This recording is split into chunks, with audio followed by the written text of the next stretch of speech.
बच्चे जिद्दी हैं तो क्या करें। बच्चे बात नहीं सुनते तो क्या करें। बच्चे आजकल अपनी मनमानी करते हैं तो क्या करें।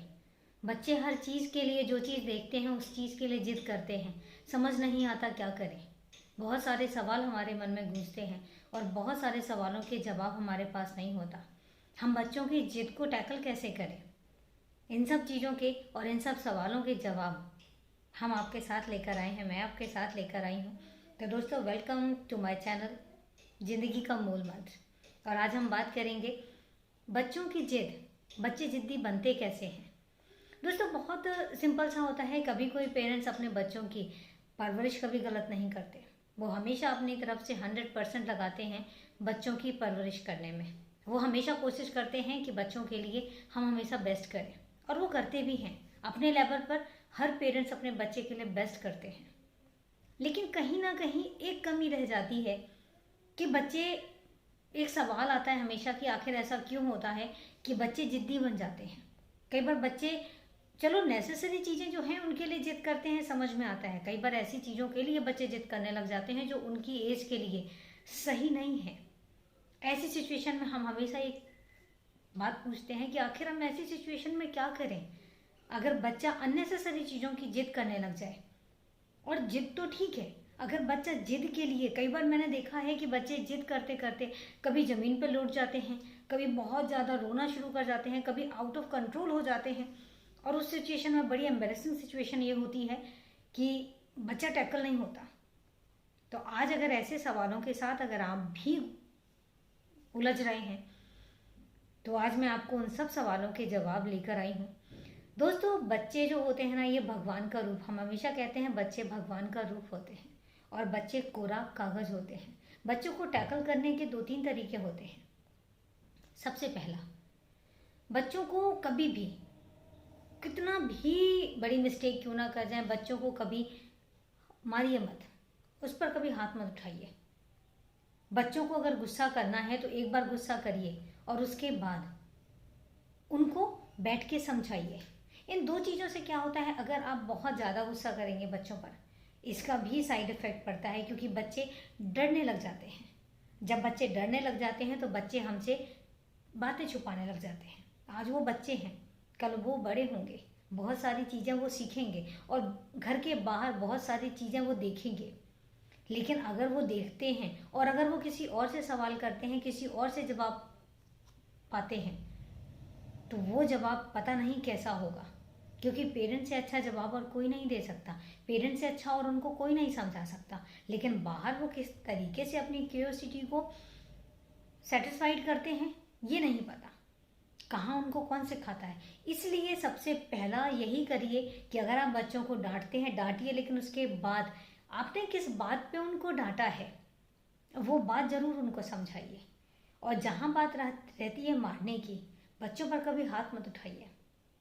इससे होता क्या है कि बच्चे, बताना तो दूर, बच्चे सहम जाते हैं। मारने से बच्चों का कॉन्फिडेंस लेवल जो है ना वो डाउन हो जाता है। एक बार के लिए आप चुप करा देते हैं, एक बार के लिए बच्चे बिल्कुल शांत हो जाते हैं, लेकिन वहीं एक साइड इफेक्ट जरूर आता है कि बच्चा क्या करता है, बच्चे का कॉन्फिडेंस लेवल डाउन होने लग जाता है।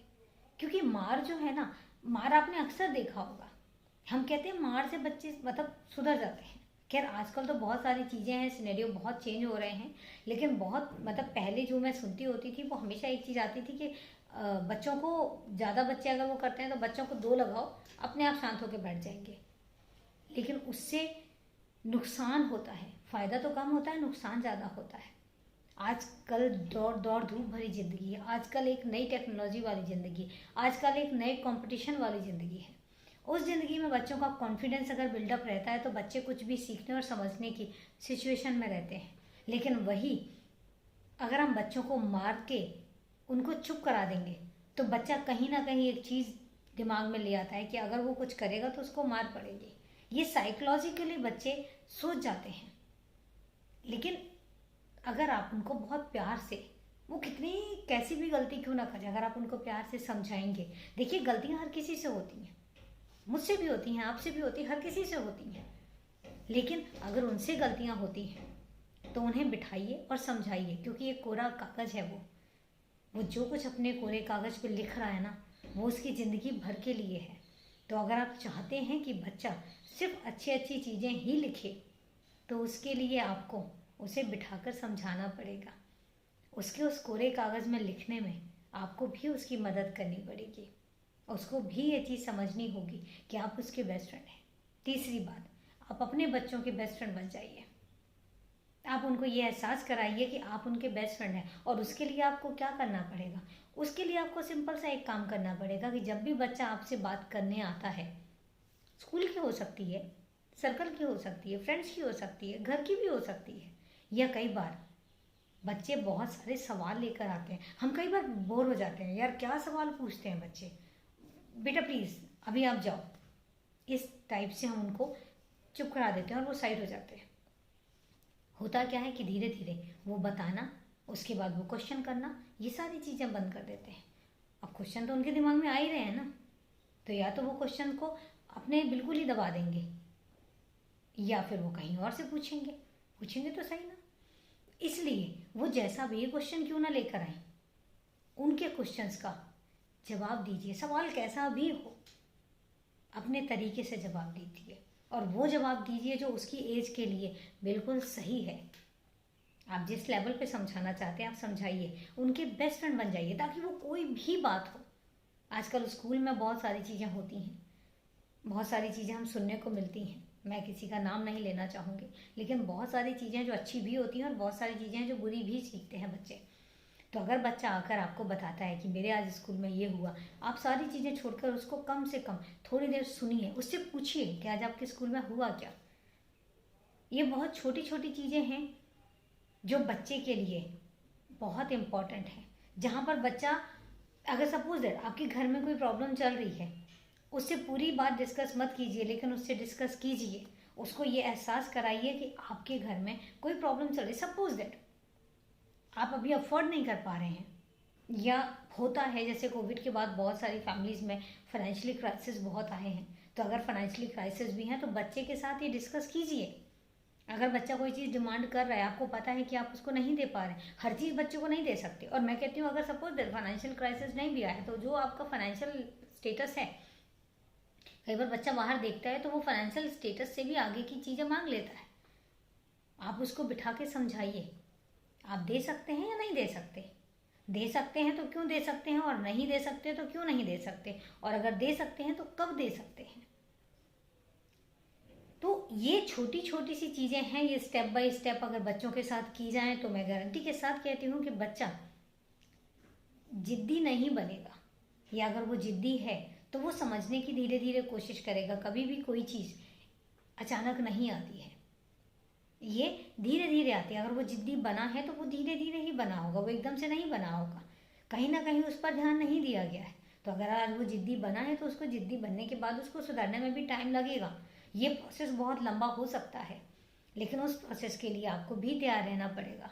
आपको भी अपने बच्चे को समझना पड़ेगा, समझाना पड़ेगा। तो इसलिए उसको भी समझिए और अपने आप को भी समझाइए। बच्चे को समझाइए कि आप उसके लिए क्या सोचते हैं।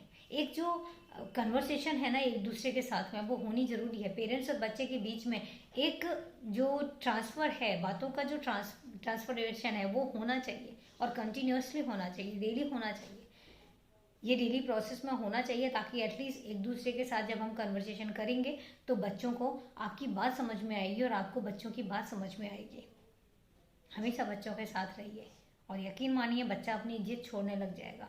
जिद मीन टू से वो जिद जो उसको पता लगने लग जाएगी कि ये मुझे जिद करनी है, ये मुझे चीज़ चाहिए, ये मुझे चीज़ नहीं चाहिए, ये मुझे आज मिलेगी, ये मुझे बाद में मिलेगी, या ये मुझे कभी अभी मिलेगी नहीं, या ये उसके लिए ज़रूरी ही नहीं है। हर चीज़ का वो एक वो बनाने लग जाएगा, एक लेवल बनाने लग जाएगा, और वो आपसे पूछने लग जाएगा। जब वो आपसे पूछने आता है तो उसका जवाब जरूर दीजिए। दोस्तों, कुछ चीज़ें ऐसी हैं जो अगर की जाएं तो हम बच्चे को जिद्दी बनने से रोक सकते हैं, और ज़रूरी भी है। सिंपल सी बात है, जिद कहाँ कहाँ करनी चाहिए, कैसे कैसे करनी चाहिए, ये भी बहुत ज़रूरी होता है। तो इस तरीके से दोस्तों, आप भी अपने बच्चे के साथ हमेशा हैप्पी रहिए, हमेशा खुश रहिए, और बच्चों को बहुत अच्छा सा फ्यूचर दीजिए। इसी के साथ मिलते हैं फिर नेक्स्ट वीडियो में। तब तक ta-ta bye bye and take care.